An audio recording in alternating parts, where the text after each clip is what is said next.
Om Shri Sai Ram, offering our salutations at the lotus feet of our beloved Sadguru, respected elders, brothers and sisters, and all those joining us live from around the world, a hearty Sai Ram. As we gather for the concluding session of the Ashtavakra Gita, we offer our deepest gratitude to our beloved Sadguru for blessing us with this rare opportunity to be a part of this Shibira. It is truly a once-in-a-lifetime blessing to receive such profound wisdom from a Guru whose compassion knows no bounds. As the Viveka Chudamani declares, Swamin Namaste Nataloka Bandho, Karunya Sindho Patitam Bhavabdho, Ma Muddharatmiya Kataksha Drishtya, Rijvyati Karunya Sudhabhi Vrishtya. May our Guru's gaze of compassion continue to be upon us until we realize the true purpose of our birth. Before we move on to the concluding chapters of the Ashtavakra Gita, let us briefly reflect on the key teachings from this morning's divine discourse. Sadguru began by reminding us that true wisdom is not determined by age. Even before his birth, Ashtavakra corrected his father's Vedic chanting, showing that spiritual wisdom transcends age and physical limitations. Though born with 8 deformities, he later redeemed his father and became the Guru of King Janaka. Drawing a parallel with Sri Adi Shankaracharya, learning from a Chandala in Kashi, Sadguru explained that a sincere seeker remains humble enough to receive wisdom from anyone. Likewise, criticism should also be welcomed, not resisted, because when accepted with humility, it becomes a means for self-improvement. He further explained that children, animals, and nature remain closest to God because they are free from ego and artificiality. Their innocence, simplicity, and spontaneity make them naturally receptive to the truth. He said that a sage neither rejoices over gain nor grieves over loss. Whatever comes is accepted as God's prasada. Since all worldly experiences are temporary, lasting peace comes through acceptance rather than resistance. Sadguru reminded us that from the ego sense of doership alone, all suffering arises. But freedom begins when we remain established in eternal principles rather than becoming attached to people's situation or events. Using the example of electricity that remains unchanged even when bulbs burn out, Sadguru explained that self remains untouched though the bodies change. The wise neither fear death nor cling to life. The story of Buddha's renunciation reminds us that worldly pleasures cannot hide the realities of disease, old age, and death. The realized one remains content wherever life takes him. Free from possessiveness, he becomes an aniketana, one whose home is the entire world. Sadguru then outlined the gradual path prescribed by Vedanta to purify the mind. Upasana and meditation make the mind one-pointed, and it is the self-knowledge that destroys ignorance and leads to liberation. He also reminded us that true spirituality comes through meditation and not altered states of mind caused by the consumption of external substances. Liberation is not an extraordinary experience, but the natural state of Jivan Mukti, that is living freely while remaining fully aware of the truth. A realized person may appear to think, speak, and act like everyone else, yet within he knows that it is the divine alone that functions through him. Even great masters recognize that the wisdom flowing through them belongs to God alone and not to themselves. The self exists through the waking, dreaming, and deep sleep states. And through Avastatraya Viveka, we realize that we are the screen upon which all the experiences appear.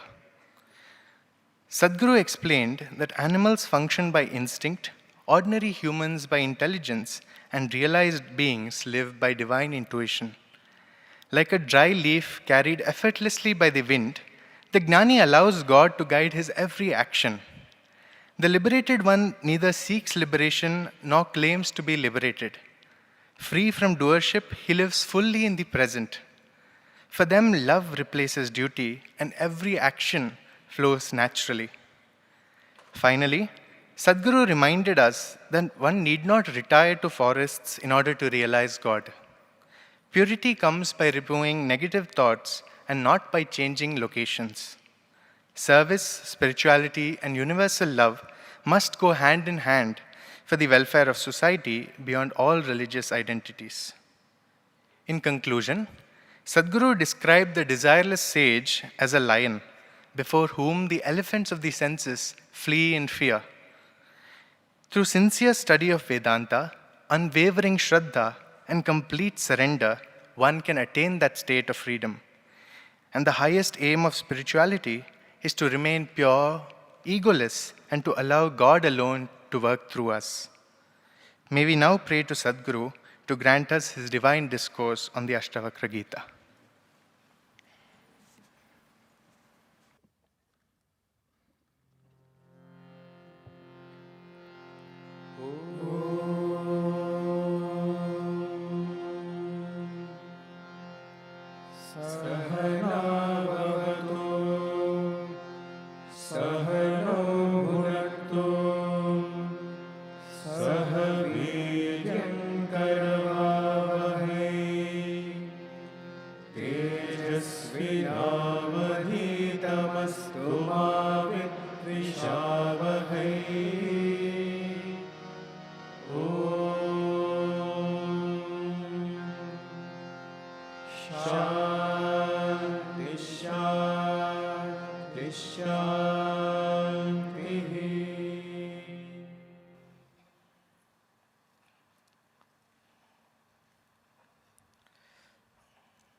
The last chapter was quite a long chapter with 100 shlokas. It took a while to complete it. We began in November, but we could not continue it.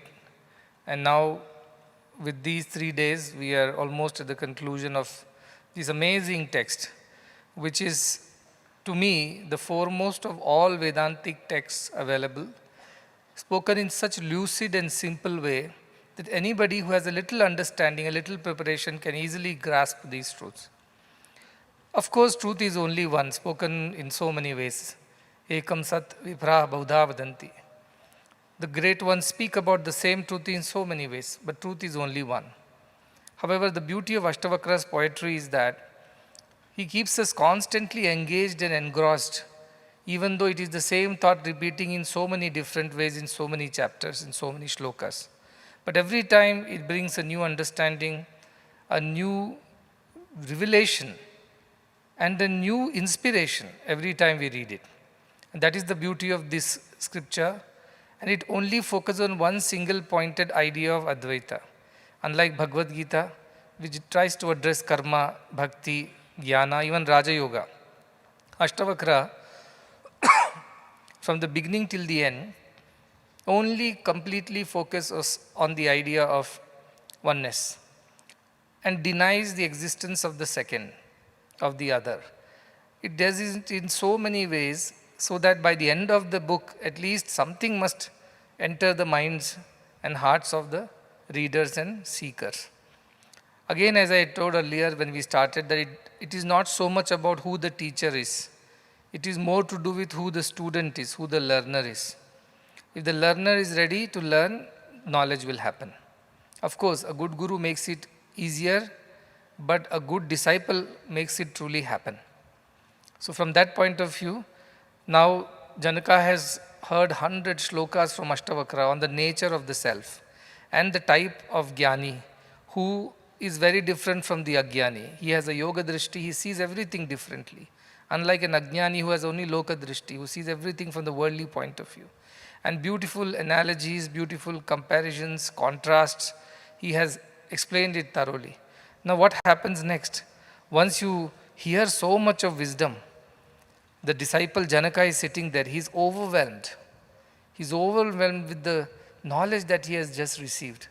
And he breaks the silence and he spontaneously expresses his understanding of the shlokas. And the next 2 chapters dwell on the Janaka's understanding. So it is like conclusion of Ashtavakra with Janaka's summary of whatever has been discussed so far. Because Janaka starts the conversation, Katham jnanam apnoti, katham muktir bhavishyati, vairagyam cha katham praptam, etad brohi mama prabho. How do I attain wisdom, jnana, that I am the self and not this material world? Katham muktir bhavishyati. How do I attain liberation? How do I attain freedom? Vairagyam cha katham praptam. How do I attain total, complete detachment from this body and mind? Etad bruhi mama prabho. Please explain to me this. He asked only three things. How do I attain this supreme wisdom? How do I attain liberation? And how do I attain detachment? And rest of the book is only about teaching him how to attain these three things. Now it's teacher's delight to know that the student has learnt it. So Ashtavakra is going to now express his ideas and understanding of this beautiful knowledge. We'll straightway go to page number 136, where the first sloka of the 19th chapter appears. It says, Janaka Uvacha. Now Janaka is speaking, the great disciple is speaking. Tattva Vijnana Sandacham Adaya Hridayodarat Nana Vida Paramarsha Shalyodhara Kritomaya. So beautiful. He says, Tattva Vijnana Sandancham, with the like tweezers or with the forceps of Tattva Jnana. Tattva Jnana is the ultimate knowledge of the self. Having taken hold of the forceps or the, you call it a knife or any other surgical instrument. What kind of surgery has been performed on me? He says, in my heart, Hridaya Udarad, in the depths of my heart, Nana Vida Paramarsha. All kinds of ideas were there, right, wrong, my imaginary ideas of what spirituality is, how it should be. All these ideas were lodged deep inside my heart. Then what did you do? Shalyodharaha Krutomaya. You did the surgery to me. You opened my heart, removed all those unwanted, unnecessary, wrong ideas of spirituality and have cleaned it up. We do this, right? When you have kidney stones or gallbladder stones, what do? We do surgery. We have got very good laparoscopic, endoscopic procedures. How to remove those stones which are lodged inside your kidneys and your gallbladder and things like that? You put an instrument in and pluck out all those and remove them, and then you are relieved. So he was burdened by all kinds of ideas. You remember Janaka Maharaja is a great king who has performed yajna, yagas, homas, danas, ashwamedas, name it. All his life he has been doing this in the search of true wisdom, hoping that this will help him to realize God. And he has hundreds of sages living in his court who are totally taken care of by him, who perform only yajna, yagas, dana, dharmas all day long. That's all he was doing. And he thought he will somehow attain this. But after listening to Ashtavakra, he says, all my notions were wrong. You have totally destroyed all my wrong ideas, as if you have performed a surgery on my heart and removed all the wrong notions that were lodged there for a very, very long time. I hope you also are feeling something like that. If you're not feeling like that, no point in me continuing. All the ideas that bhakti will get us that, karma will get us that, reading scriptures, going to pilgrimages, worshipping this deity, doing this mantra japa, that sadhana, this dana, that tapa, that homa, this yaga, all this will get us there. Ashtavakra says none of this is needed to get there. Absolutely not needed. Where are you going to get? You are yourself that which you are seeking. That's the whole concept of Ashtavakra, isn't it? You are already that which you are seeking. You don't know that you are that. So from that point of view, said, you have performed a great surgery on me, removed all my wrong notions about spirituality and redeemed me. You have redeemed me of that wrong understanding. See, many people get very excited about scriptural studies or yajnas or danas or tapas. I've seen many of these, very, very rigid, orthodox. And if that many flowers are not there, they cannot do puja. Because the Shastra says these flowers of these many kinds have to be gathered. They won't do puja. Or if these are the processes not followed, they won't like the yajna. They're very, very orthodox. I'm not saying it is not good. Probably that has its own reasons. But if you want Brahmagyana, what did it say? For the purification of mind, do karma. Karmani chitta shuddhartam. Ekagriyartham upasana. For developing concentration of mind, do all the upasana. But for mokshartham, to understand that you are that liberated self, Brahma Vidyayam, you must know this knowledge which helps you to understand this. Iti Vedanta Dindima. This is a declaration of the ultimate Vedantic truths, Shankaracharya says. But we do that. And Shankaracharya has written a very beautiful treatise on Brahma Jnana and Guru Shishya, same question and answer format, which is a very done format. Nowadays we have FAQs and all. But in those days, imagine our Upanishads, our Shankaracharyas, they created scriptures in a question answer format. The Upanishads are like that, Bhagavad Gita is like that, all Prasthanatra is like that.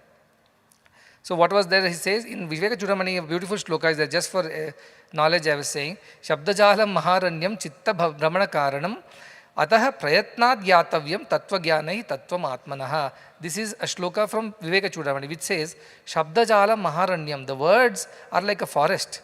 These books filled with words, shlokas, mantras, this, that, rituals, are like a huge dark forest. Maharanyam, chitta brahmana karanam, where you can be easily lost. Your mind can be lost. Should I take this mantra? Oh, no, let us take that mantra. No, this is not working. It goes on. Some people are there. I was chanting this mantra, but suddenly I started chanting another mantra. From there I gone to the third mantra. I don't know whether I'm doing good or not. Is Shiva going to be angry with me because I'm chanting Vishnu's mantra? I said, nobody is going to be angry with you. I am going to get angry with you, that's all. What is this nonsense? Where are you stuck? What is this limitedness of your understanding after all these years? So Shabda Jalam, people read up textbooks after textbooks on spirituality, and they also become egoistic of that knowledge, Empty vessels make noise. That's what happens. Then what happens? That's why Shankaracharya says, forget about those words and scriptures and all these other rituals. What you should do, prayatnad gyatavyam, make efforts to realize tattva jnanaha, this ultimate truth. Make efforts to realize the ultimate truth completely, tattvam atmanaha, completely you try to understand the truth and don't be lost in the forest of words and shlokas and scriptures. When people say, I have not even finished Ashtavakra, and people are asking, so what is the next scripture are we going to study? What should I tell them?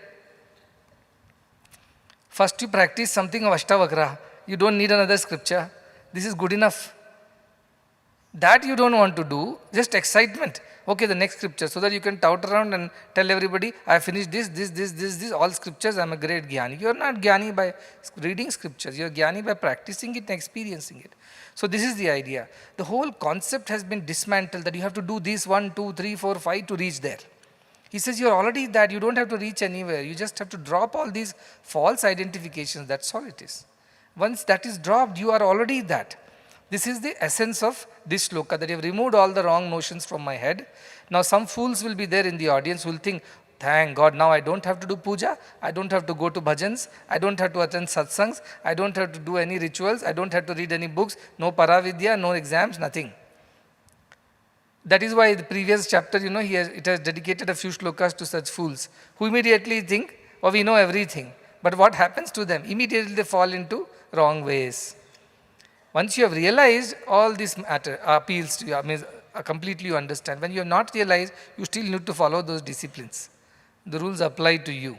That is the idea. So it says, Prayatnad Gyatavyam, please make efforts to rather realize that truth than keep on mugging and memorizing shlokas one after the other. That is Shankaracharya's say. Sri Ramakrishna also, a nice story is there little which says, Sri Ramakrishna would tell Vivekananda to read a book, in those days a Bengali almanac, which will talk about when is the rainy season, when will rain happen, how much rain will happen, based on some predictions. So Ramakrishna made him read the entire thing and then told Vivekananda, now squeeze the book and get me some rain. And Vivekananda would squeeze the book, but no water will come out of it. Description of rain does not mean rain, that's what Ramakrishna said. Reading of books does not mean you really understand anything. You don't understand anything unless you practice. So that is the idea. Experiential knowledge is very, very important. From that point of view, Janaka seems to have grasped that great knowledge. As I said, he is an Uttamadhikari. He is a deserving student, highest quality student, quick learner. Because he is ready, he has been struggling to know this truth from so many people. He hasn't received it. For the first time he is hearing the right kind of knowledge. All his wrong ideas have been removed. That is why Guru Ashtakam says, Guru Stotram says, what is that?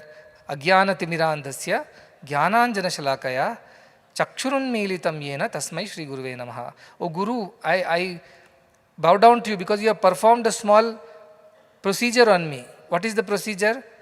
I give this Madras eye. You know Madras eye? I don't know why they call it Madras eye, because we get it in Bangalore also. But you go to the hospital and say, I've got this infection in my eye, I can't even open my eyes, secretions and all, you're stuck. Then what does the eye doctor do? He'll take an ointment, put it in your eyes, then you feel your eyes open and you feel relieved. Oh Guru, you have done that to me. My eyes were closed and stuck in ignorance. I couldn't see a thing. I did not know one thing from the other.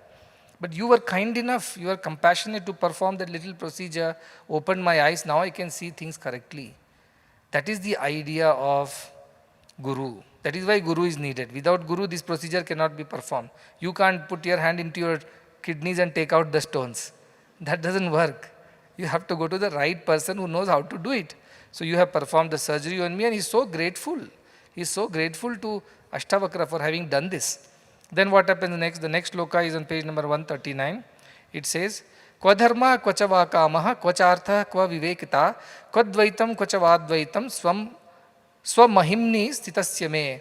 This is again Janaka saying, but on top it's written Ashtavakra discards, but that's wrong. Actually it is Janaka who continues to speak now. What he says, where is the need of dharma, artha, kama? See, all of us are told, Chaturveda Purusharthas are there, dharma, artha, kama, moksha.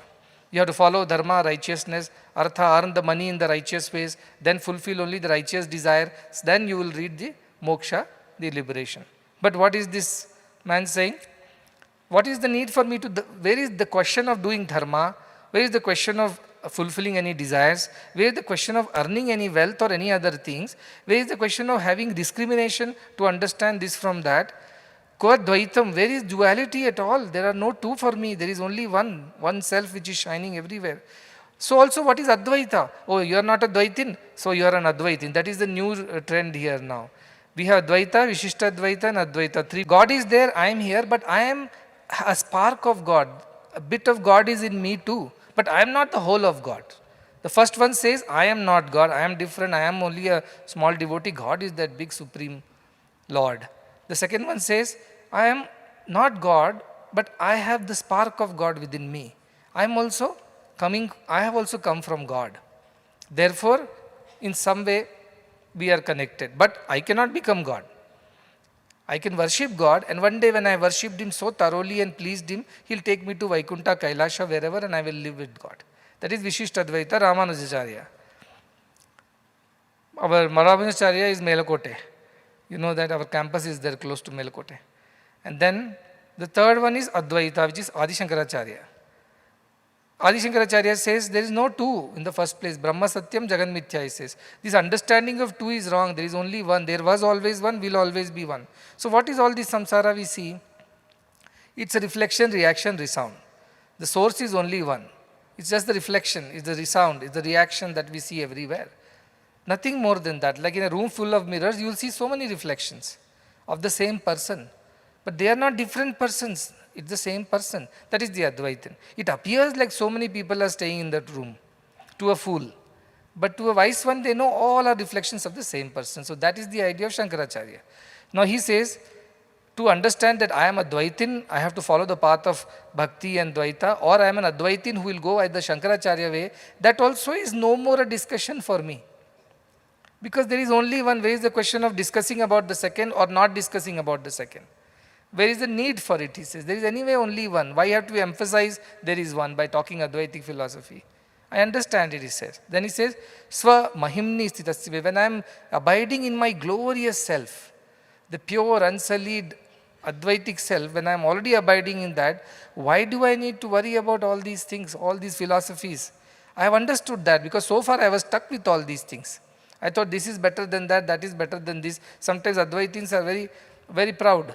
They say that we know the truth actually. You people are fools. You don't understand that there is only one. You Bhakti people, you the Vishishtadvaitins, you don't understand the truth. That is, Bhakti people think Advaitins don't understand anything. They are shooting in the dark. There is no God there. They don't understand what is happening. We at least have somebody to dance around and we have a good time. These people have nothing to do anything. That's why Krishna in Bhagavad Gita says, see, between the Nirakara and a Sakara Bhakti, Sakara is easy, it's convenient, it's comfortable. Why? Because we are all in body, we are embodied, so we also have somebody who is embodied. Just when I was getting ready and coming, I was putting vibhuti like this. So my, the assistant there, he said, put for me also. So I, with my hands some vibhuti, I put it in his head. Then I remembered that one day Bhagavan was giving a discourse. I used to sit, I told you, right in front of him and listen to the discourse. So after the discourse, he materialized some vibhuti for some devotee. And then his kerchief was not there, I think. So he was looking for it. So I quickly gave a kerchief. He, before wiping his hand, he put that vibhuti dot on my forehead and then wiped his hand. So I remembered. So I told him that one day it so happened that I was a student and he just put vibhuti on me. Then he told me, see, all said and done, this Dvaita is very nice. I told you at least cannot tell it before me being my assistant. I am the Advaita school, right? So I told him, he told Dvaita is nice, that interaction, that little play of hide and seek, that little bit of enjoying the proximity of the physical presence, that charm, that beauty, all that is very nice. You get to do something. That's what Krishna says in Bhagavad Gita. Between the two, easier is the Dvaitik Sakara Bhakti, because we are used to it. We are used to it. But being used to it does not mean that you should be that way, right? You have to grow out of it someday. If you cannot realize that that God whom you are worshipping is the Parabrahman, then it's all going wrong. You are, putting the cart before the horse. And what is happening that a lot of these Krishna Bhaktas, they taken Bhagavad Gita, in which Bhagavan himself says, nowhere it says Krishna Vacha or something like that. Bhagavan Vacha, who is speaking? Morning we remember, we learned who speaks, who listens, who says, who thinks, who experiences. Not me, says Ashtavakra. I speak, yet I do not speak. I think, yet I do not think. I hear, but I do not hear. Who does all that? That divine does. So Bhagavan Vacha, Krishna, is not Krishna Vacha, Bhagavan Vacha. The divine is speaking through Krishna. But what is happened is Krishna Bhaktas, there is a whole movement around it. For them, Krishna is the supreme Godhead. God is Krishna is not acceptable. Krishna is God. But Krishna himself says, before also I was there, but how Krishna can be there in before, even he was teaching this to Vivasat Manu, to the Surya. Krishna's Bhagavan was not there, he was born in Gokula, much later in Dwapar Yuga. Then who taught all these things? When Arjuna asked, what does Krishna answer? Bahuni me vyatitani, janmani tavachajuna. We have spent many lives together. This is not the first time. So it means there was something before Sri Krishna who became Sri Krishna, right? No, they will take, their reference point is Krishna and they will refer everything in relation with this physical Krishna. Because they are stuck with that idea of form and name. This Dvaita is like that. Very enticing, very energizing, very attractive. So now what do they, instead of putting the reference point as Brahman and then deriving from that Sri Krishna is Brahma Swarupa, what they do, they put Krishna in the center and say, Krishna is the supreme Godhead and everything else is borrowed from him.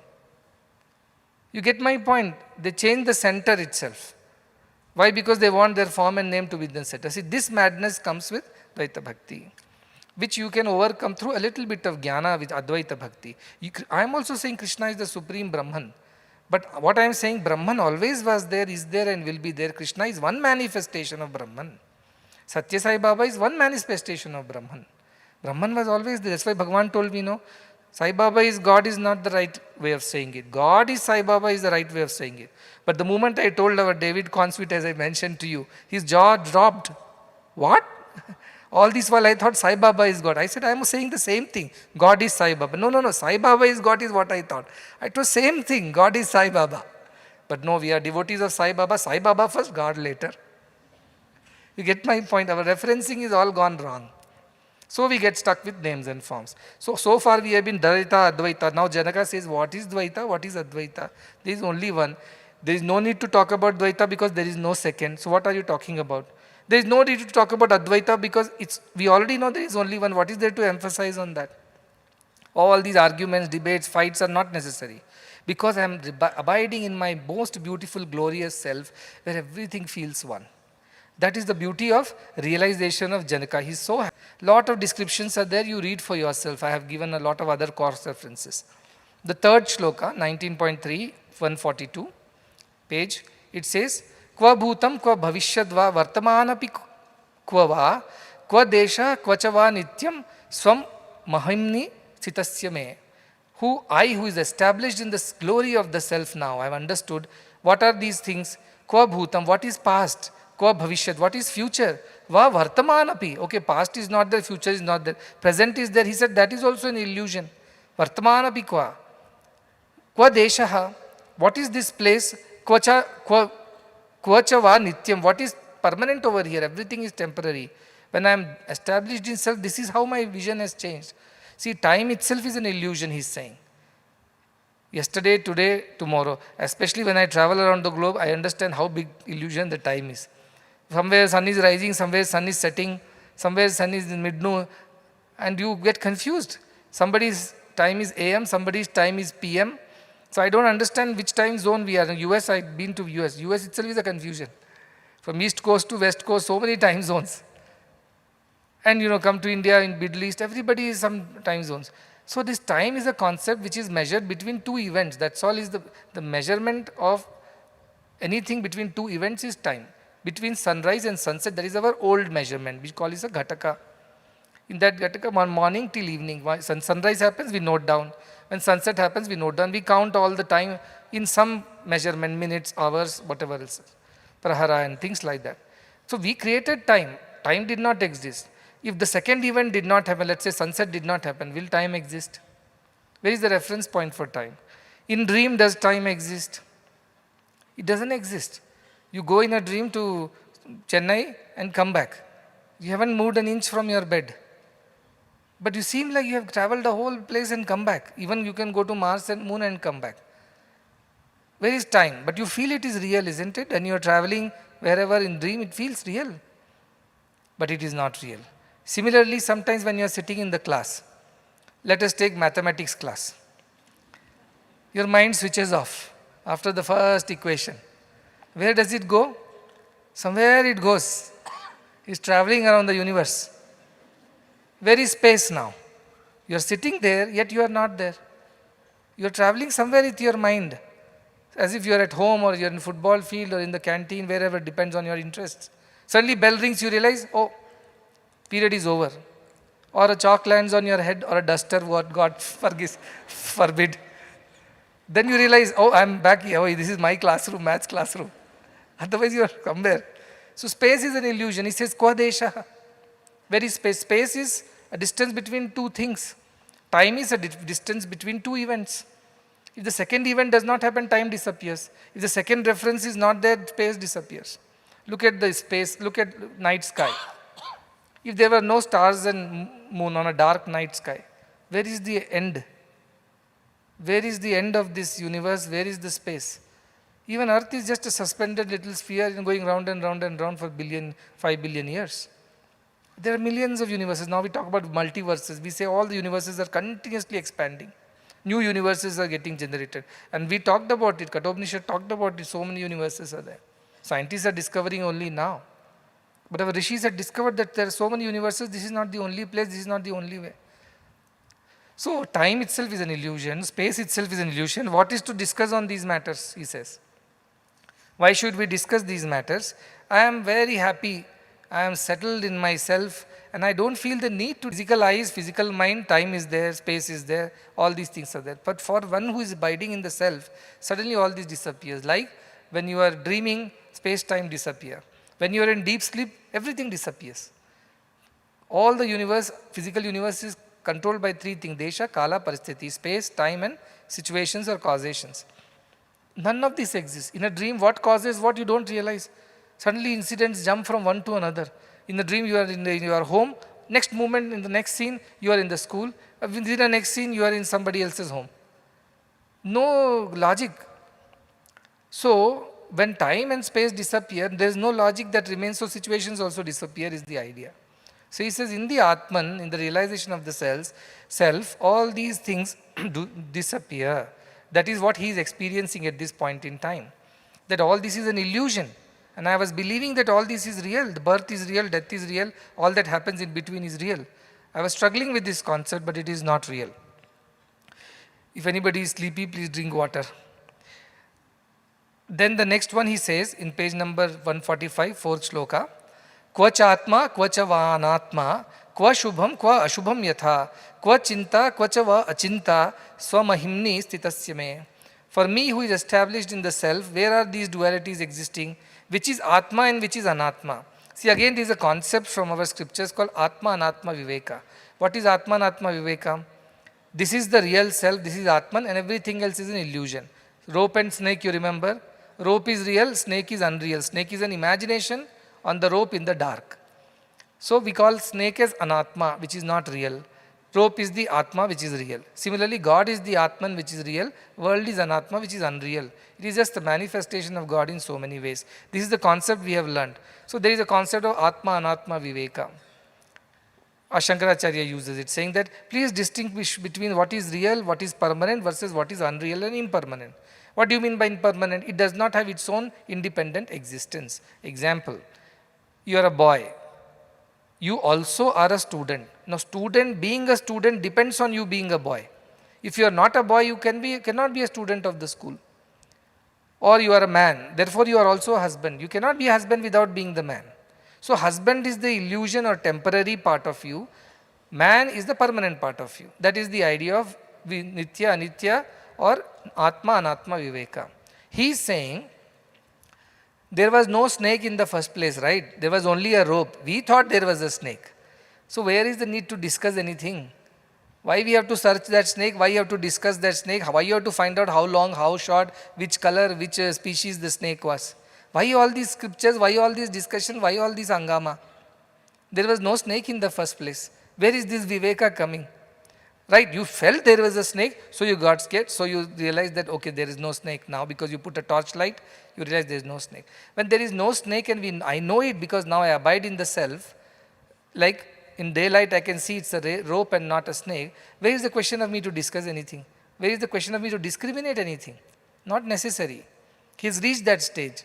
And he says, Atma and Atma do not exist because everything is Atman only. Shubha, Ashubha does not exist for me. This is auspicious time, this is auspicious place, these are auspicious things, these are inauspicious, dirty, ugly.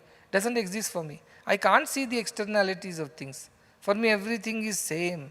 Like this bulb is there, it is in Premamrutham, it is a auspicious, sacred bulb. Take the bulb, put it in your bathroom or toilet. Bulb will happily glow. Will bulb say, no, this is inauspicious place, don't put me here. It has no problem. Electricity says the same electricity which is running in Premamrutham is also running in your toilets, no? Is that an unsacred electricity and this is a sacred electricity? No. The idea is that when the jnani doesn't see these differences, that is why they can accept everybody. They will not reject anyone. When Mary of Magdalene, a so-called fallen woman, was being stoned by all the people, Jesus Christ walked in and said, only the one who has never sinned shall throw the first stone. He could accept a woman of a lowly order because he could see divinity in them. The other day I told Vivekananda, when he went to the court of the king, there was this dancer who was dancing and Vivekananda got up and wanted to go because he felt that is not sacred. I am a saint and she is just a mere dancer. Why should I even stand or be in the presence of such a lovely woman? And what does the woman say? Oh, these people of the world think of me as the lesser being, I understand. But you are a jnani, you should have equal mindedness, equal vision. How could you also treat me as less? Are you not seeing me as the Atman? You are only seeing me as a woman of the skin and flesh. She questions Vivekananda. So auspiciousness, inauspiciousness is in the mind of ours, social constructs. But does that mean tomorrow you will not have bath, walk into the prayer hall? I will not allow. You will because you are unhygienic and you will trouble everybody around you. So fools will misunderstand all these things. They'll think, oh, there is nothing called auspiciousness, do as you please. No, you cannot do as you please. Have you realized the truth? If you have not realized the truth, then deal with all the duality. Once you have realized the truth, there is no duality. Whatever you do is sacred. Nobody is going to question you. Nobody can question you. You are already reached that state. So that is the idea. He feels there is nothing called inauspicious or auspicious so far. Now, coming from somebody who has performed so many yajna yagas, it is a great revelation. Because all these yajna yagas, very, very particular about things. Don't touch with your left hand, only with right hand. Don't do this way, don't do that way. They are very rule oriented. But this is not so, is saying. Then kva chinta, kva va achinta. What is to think and what is not to think here? Where is the need for it, is saying. Let us think about Brahman. What should I think about Brahman? I am Brahman. What should I think about it? I know it by being that. I don't have to do something to realize that. Or achinta, not let us not think about Brahman. That also does not exist. I am I. I am already that. So I do not have to specially put some efforts because I am abiding in my glorious, splendorous self. In that self, there are no two. So all these dualities disappear. I'll go to the next sloka, 19.5, 148 page. It says, Kva swapna, kva sushuptirva, kva cha jagaranam tatha, kva turiyam bhayam vapi, swamahimni sitasya me. I who is abiding in the glory of the self, what all does not exist for me? What morning I told there is avasthatraya viveka, jagriti, swapna and sushupti. You are in wakeful state, dream state or deep sleep state. This is the three states we are in. But we know there is a fourth state. Even through these three states, your consciousness remains. So you have a fourth state also. He says, where is swapna for me? Who is always in that state of self.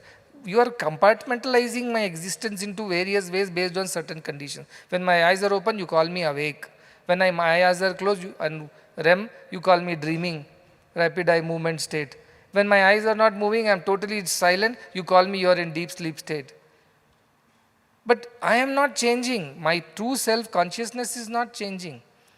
So he says, Ka swapna, ka sushipti, ka jagaranam tatha. What is your calling me by these different names and classifications?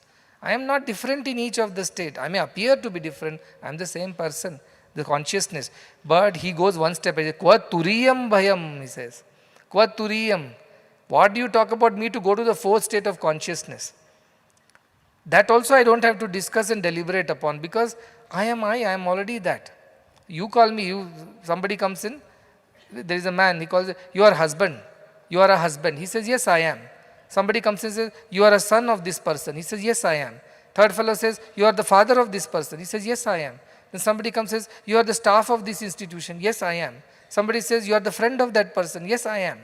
Somebody says, you are the enemy of that person. Yes, I am. All of this I am. But who I am at the end? I am the man inside. Who is become staff, enemy, friend, brother, father, grandfather, grandson, whatever it is. Where is the need for me to discuss this? I already know that my true self is only being seen in so many ways. Where is the need to discuss all these things? Unnecessary, he says. Because I am enjoying my true self. I know who I am. I don't need to categorize, classify and conditionalize myself. That is for the world to see me like that. Inside me, the husband, the man, the father, the staff, the son, the brother, the friend, the enemy, all is one person only. When wife comes, she calls him husband. When father comes, he calls him son. When son comes, he calls him father. So this way they qualify him in different ways. But to him, he is just that same one person. So he says, what is this Swapna, Jaga, Sushupti, Turiya? Why are you discussing all these? I am just the same one self. All these don't matter to me. Next sloka, 19.6, which says, Kva duram kva samipam va, bahyam kva abhyantaram ko va, kva sthulam kva chava sukshmam sva mahimni stitasya me. The one who is abiding in the self, where is the need for all these things? What are the things? Kva duram, what is far for me? Kva swamipam, what is near for me? I am everywhere in everything in all as the consciousness. So what is far, what is near? Nothing, I am everywhere.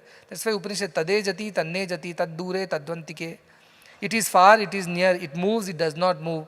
Opposites, whenever we speak about Atman, Vedanta. It's everywhere in you, me, he, she, everybody, the same consciousness is right now permeating. Without the consciousness, I won't be able to speak. Without this consciousness, you won't be able to hear. In both of us, the same consciousness is going on. So think like that. Kvat duram, kvat swamipam, kvat bahyam. What is outside, what is inside? Ghatakasha, Chittakasha, Chidakasha. Remember that we told the space within the pot, space without the pot is the same space.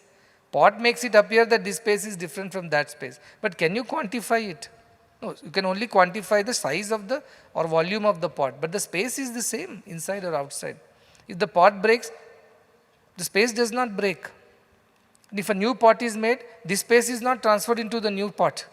Space is continuum.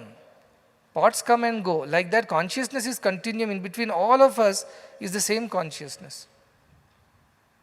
So there is no need, he says, of inside, outside, far, near, all these disappear. Kva sthulam kvachava sukshmam. See, sthulam means this physical world. Sukshmam means the energy state. Where is this energy matter differences for me? We also have the Sthula Sharira, Sukshma Sharira, Karana Sharira, 3 types of bodies. Sthula Sharira is made of all these physical things. Sukshma Sharira is the mind. And Karana Sharira is the Atman, they say, the Jivatman. All these are also falsified in his understanding of the self. Because these are all classifications, he is saying. But I am the same one person, one self through all these states. So for me, all these differences have disappeared. And there is no need for me to discuss, because what should we discuss about an illusion which does not exist? The illusion of Sthula, Sukshma, Karana, that doesn't exist. So what should I discuss about it? He has reached that state. So one paragraph is there, I am just reading out from the next page, 152. It's like summary so far. It says, this is why Ashtavakra is called the bitter pill. Because sweet pills are, let us go to that pilgrimage, let us offer prayers, let us do pujas, let us offer homas, and come back feeling fulfilled. This is my God is kind, this is that feeling, right? This is my Guru, this is my Matha, this is my Adhina, all that. Then it does not comfort, it shatters cherished illusions. That's why Janaka says, no, you removed all the illusions from my heart.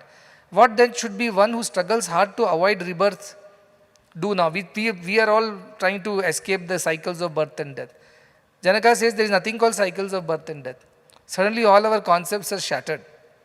You've been telling Punarapi Jananam, Punarapi Maranam, Punarapi Janari Jataneshwara. What about all that thing? All that is lower knowledge only. At the higher knowledge, there is no birth, there is no death. See, waves on the ocean. One wave dies, another wave is born. Is it really the birth and death of the ocean? No. It is the same water moving, one wave into the other. So is the same wave becoming another wave? No, it's the consciousness that is moving, like water moving through this wave and that wave. So Jnani sees the water. Ajnani sees the wave, the ocean, and things like that. So Janaka is able to relate to the Jnana part of it, that I am the water, not even the ocean, not even the waves. So now think of this Premamrutham hall, okay? There is an ocean of consciousness. And who are all of us? Waves. Is wave the ocean? Yes and no. Because it has come from the ocean, it is a part of the ocean. But it is called a wave because temporarily, momentarily, it has a separate existence. But it's only temporary. It will go back into the ocean and the next wave will form. And it keeps happening, birth, death, birth, death, birth, death. It's going on for centuries. Or centuries also I can't say, because time also is an illusion now. So I can't even reference it to time. It is going on like that. Jivas are coming and going out of existence continuously. You have come into existence, tomorrow somebody else, this and that. At this point of time, for a very small period, which we call 100 years, but in the universal time it is nothing. We are an existence. We are a man, woman, doctor, engineer, teacher, businessman, good, bad, saint, sinner. All that happens in that, like a wave coming and just disappearing after the next moment. That's all is our existence. In the ocean of consciousness, in the ocean of this. So he says that now, where is birth and death for me? Where is this Punarapi Jananam? I am a wave, I will disappear, next wave will come. This is a natural process. And it is the ocean only, it is the water only which is changing forms and names. So he identifies himself not with the wave, not with the ocean, but with the water, which is the ocean, which is the wave, which is also the river, which is also the rain. He doesn't identify with any form and name anymore, Janaka. So he has realized that. So that is what I was saying, that this is very, very important. And there is one reference from Avadhuta Gita in the same paragraph, which says, Sthanatrayam yadicha neti katham turiyam, he says. When you three of these don't exist, Jagrata, Swapna, Sushupti, where is the question of turiyam? That also is an illusion that the fourth state exists. There is only one that exists. You call it by 4 different ways. That's all he is saying. Likewise, Kalatrayam yadicha neti katham dishascha. When time itself does not exist, where is direction? This is east, that is west. Why sun rose just now in the east at 6 a.m.?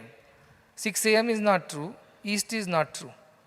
This is our constructs, right? Time is our construct. Calendars are our constructs. See, lunar calendar runs separately, Gregorian calendar runs separately. We have leap years, we have all kinds of adjustments. We don't know what is the real time. Our birthday keeps changing lunar calendar wise because they see the cosmic constellations and then decide the time and date. Whereas Gregorian calendar goes by whatever the other way, suns and the earth's movements. So all kinds of things we have created. Whoever was the king decided this is the rule, everybody followed it. I was in Malaysia, no? Vimala is telling me. To get maximum daylight, Malaysia started the day early. So children are very tired when you wake them up. It's still dark out there, but they're already in their school buses going to school. Because by the time this real sunrise happens, their classes can start. And they will capture as much daylight as possible by the end of the day so that they can study more, work more, earn more and things like that. One of the Malaysian Prime Minister did that. And everybody follows that. But before he changed his time, sunrise was the original time of 6 a.m. or whatever time in the morning. Similarly, when I go to Europe, when it's winters, they change the timing. They adjust it to the daylight. Suddenly, yesterday it was 6 a.m., today it is 7. I said, so what is right? 6 of yesterday was right or today 7 is right? The government has decided to change the time to maximize the daylight time. I said, then time is a real illusion. Isn't it? Now we are all sitting in the night, it's evening. Somewhere the sun is rising right now and their time is different. They're eating breakfast right now, we'll eat dinner. So he is now realized that everything is an illusion. So he says, Kva mrityu jivitam va, kva lokaha, kvasya kva laukikam, kva layaha kva samadhir va, swa mahimni stitasya me. I am who abide in the self. Where is mrityu? Where is jivitam? Where is birth and death for me? Where is loka? I am in Martya loka. I am born in Prithvi loka. There are other 14 lokas. I could have been born anywhere. Pitru lokas are, Deva lokas are there, Gandharva lokas are there. And Atala, Pitala, Sutala, Talatala, Rasatala, Patala, all kinds of lokas are there. He says all this is illusion. It's all construct of the mind. It's not true. Then if loka only not there, what is laukikam? World is not there, so what is worldliness? We want to run away from worldliness, we want to turn towards spirituality. What is this referencing he's saying? Then he says, Kva laya kva samadhi. Where is the idea of losing your mind and attaining samadhi? That's also a mental construct only. It's also not true, he says. Because once I am abiding in the self, I am able to realize all these things. That beyond husbands and grandfather and grandson and brother and friend and enemy, I am the human inside, I am the person inside.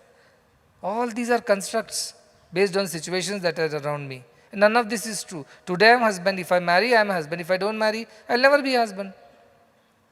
If I don't have children, I will never be a father. You can't qualify me like that. So these are dependencies, these are not real. The person is real. Like that, consciousness is real. All the manifestations are unreal. So he's suddenly feeling very elated and liberated. That is the idea of Janaka expressing his joy. The 8th shloka, one nice, this is what saying, what he is basically, okay, I'll tell you after the 8th shloka. So 8th shloka says, Alam trivarga kathaya, yogasya kathapi alam vigyana kathaya, vishrantasya mamatmani. Alam means enough discussions, enough debate, enough deliberations on this topic. Why are we wasting our time? He says, Alam trivarga katha. Trivarga means different types of states or goals. Here we have taken as goal, dharma, artha, kama. Enough of it.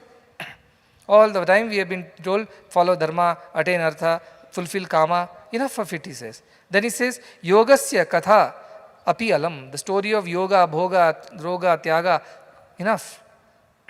Because I am always the self. Why you are calling me yogi now just because I am spiritual? Why you are calling me bhogi just because I am in the world? Myself does not change with the change of roles. The actors change. Actors mean the character changes, the actor is the same. So why are we discussing that? Enough of discussions. Alam Vijnana Kathaya. Even the idea of Vijnana means to know the self, there is a way to know the knowledge of the self with Advaita knowledge. All this also enough, he says. Vishrantasya mamatmani. I, my Atman, myself, who is in the peaceful state of non-duality, where is the need for me to discuss all these things? That is why he says, the one who realizes the self becomes silent. Muni, he becomes maunam. Munair lakshanam. The one who is Muni, he'll be always talk less. He will talk less. This is why he says, stabdo bhavati. He becomes stupefied into silence once he realizes the self. That thing, no words come out of his mouth. There is the need for it. Only ignorant people involve in idle chatter. The wise ones don't speak much because they know what it is. Ignorant want to show off, they know something. Like that, what is these scriptures, yogas, Vedas, yajnas? All this is ignorance only which is repeating itself continuously. By repeating a lie 100 times, it doesn't become the truth. Why should I repeat? I don't want to discuss. You get my point? How he has reached that state of understanding. That it's enough. I ran behind yoga, yajna, yaga, homa, this is that, good, bad, auspicious, inauspicious. All life I did that without realizing that none of this was real. Now you are going back. There is a rope on the road. And then you think there is a snake. Then what happens? You get scared, right? Is your fear real? Not real. It is, yes, for that moment you really got scared. But is it worth getting scared is the question. No, because there was no snake. Somebody puts on the light and sees there is only a rope. What Karma Yogi says? No, I know how to get rid of the snake. I'll get a stick and beat it 20 times. Snake will die. Bhakti Yogi says, no, it needs 40 strikes. I will do that. Jnana Yogi comes, no, 100 strikes, then only the snake will die. Some Raja Yogi says, don't worry, I know how to capture that snake with my all Kundalini and everything. Hatha Yoga. I am saying there is no snake, what are you discussing? There is no snake. What are you discussing? Bhakti is better. With 22 strikes, I will kill the snake. Karma, 1 strike, I will kill the snake. Jnana Yoga, don't even strike, I will just capture the snake. What are you discussing? The realized one comes and says, what is the discussion all about? What are you people fighting for? You are trying to capture the snake, kill the snake. Which snake? This one. But this is only rope. No, there was a snake here. That is what we are trying to capture right now. This fellow says there was never a snake in the first place. It was only a rope. You thought it is a snake. Yeah, but because we thought it was a snake, we have to capture the snake now. What foolishness is this? Because we thought world is real, we are running behind everything. Now you realize world is not real, why are you running still? And which path is better, which path is lesser now you tell me. No path is good because you already are that. See, if you have to reach from here to there, then you need a path. You have a straight path, you have a round path, you have a crooked path, all paths are there. You have to reach yourself. Which road should you take is my question. No road. Bhakti Yoga says, my path is shortest. No, I don't need, thank you. Karma Yoga says, my path is very easy. No, not needed. Jnana Yoga says, my path is the best. Not needed, because I am not going anywhere. I am here, complete, full in myself, Purnamada, Purnamidam. I am not reaching anywhere, I am not going anywhere. I am that self. I need not do anything to realize that. How much time does it realize for you to know that you are alive? You have to go to the hospital to check, say, doctor, please confirm that I am alive or not. Check my pulse, heartbeat, pressure. Doctor checks and says, yeah, all parameters look like somebody who is alive, so you must be alive. Blood pressure, Bhakti Yoga. Oximetry, Karma Yoga. Heartbeat, Jnana Yoga. All other things, Hatha Yoga. And you need a guru and a samstha to tell you all these things. So Janaka's Ashtarya is this. What are we talking? There was never a snake. What are you killing here? You don't need to know that you are alive. You are alive by being alive. You are self by being the self. You don't need anything to make you believe that you are that self, other than you not believing it because of some foolish idea. It's like, let us search for myself. You search for a lost friend, I understand. You search for a lost watch, I understand. If your friend comes to you, I have lost myself, let us search. He says, what are you talking? You are only that, you are searching. So that is the logic of Janaka now. What are you searching? What are you finding? What are you attaining? You are that already. I have understood that. Then what is this discussion of bhakti, karma, jnana, hatha? What is discussion of papa, punya, janma, mrityu? What is this discussion about jagrati, swapna, sushupti? What is this discussion about dharma, artha, kama, moksha? None of this is needed because I am already that. He has reached that state. Now all of us, if we think we also have reached that state just because we are at 18, 19 chapters, please don't be under that illusion. Do you feel it is the question? Michael Jackson, remember? Feel it. I must feel it. I don't feel it. I only know it intellectually. That doesn't help you. You have to feel it. And that feeling will come when you dwell on it. The more you dwell on this idea, slowly it will reveal itself to you. See, the beauty of these scriptures is, it came to somebody who experienced it and then he spoke about it. See, Ashtavakra experienced something and he spoke about it. Now you take that and dwell on this idea, dwell so much that slowly this dwelling on that, contemplating on that will take you to the experience. It's a two-way traffic, I say. The road that takes you to Chikbalapur also brings you back from the Chikbalapur, right? You don't need another road to go. Likewise, Ashtavakra's experience are these words. Meditate on these words, you will attain the experience of Ashtavakra. That is why the saints are so great. He could have experienced and gone away without explaining to anybody. They would have kept the knowledge to themselves. No, they were kind to share it with others, so that we also have some way to understand what is the truth. Of course, it cannot be described in words, as himself he says. How can I be describing this state? You have to experience that state. But at least we know such a state exists. Somebody who has never been to America doesn't know what America is like. So he has to go and meet somebody and ask a person who had gone to America how America is. Likewise, we haven't been to that state, so we don't realize it. We don't live in that. Though we are that, imagine, it's like I am alive, but I need a proof to know that I am alive. It's like that situation is ours. And Ashtavakra says, you don't need any proof that you are the divine. You are divine as you are. Only Indian Vedantic scripture confirms this. No other scripture in the world says you are divine. It says you are part of divine, you are devotee of the divine. At best you can go and live in Vaikuntha Kailasha and be closest to the divine. But you can be divine, blasphemous. At least Indian scriptures allow you to go near God and sit. Other scriptures don't even allow you that. First you go to hell, heaven, all these finish, and then we will see. So the idea is so liberating, so elevating. You are not a sinner or a sin, you are divine. So this is how this 19th chapter closes, and we come to the final 20th chapter, and I am going to finish it. Whether you live or die, Janma Mrityu doesn't matter to me. I am bent on finishing this today. Anyway, what is the point? No, nothing is real. So I'll as well finish this. The chapter 20 is the final concluding chapter, so obviously lot of the same ideas will repeat in different words. We just dwell on this so that all the 19 chapters get assimilated. That is how books are, right? Textbooks have to summarize everything. So this chapter has been nicely titled here as I am I, Aham eva aham. I am I. This is my only definition. My definition is not I am an engineer. My definition is not I am doctor. My definition is not I am a good person, bad person, intelligent or dull-witted.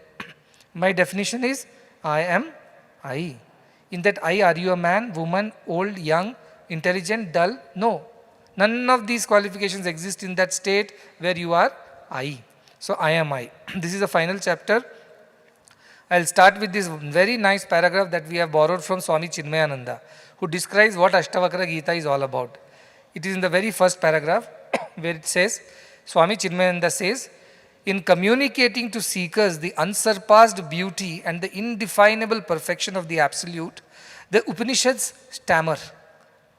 The Brahma Sutras exhaust themselves, and the Bhagavad Gita hesitates with an excusable shyness.